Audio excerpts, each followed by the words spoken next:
In this tutorial, I'm going to show you how to download Adobe After Effects for free on your PC or Mac. Start by clicking the link in the description below. It'll take you straight to Adobe's website.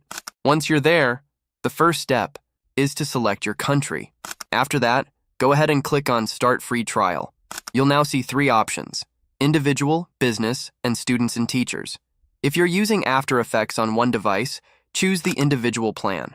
Or, if you need it for multiple users, go with the business plan.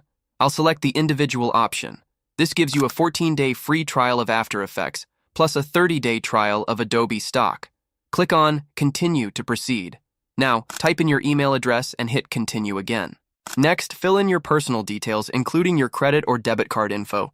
But don't worry, Adobe won't charge you until the free trial ends. Click Agree and Subscribe, and once you do that, you'll land on a new screen. Here, you'll need to create a password for your Adobe account. After that, go to the second link in the description and download the Creative Cloud app.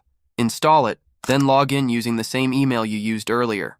Once you're logged in, head over to the Apps section, find After Effects, and click Install. And that's it! You're all set! Thanks for watching, and see you in the next video. Bye, and have a great day.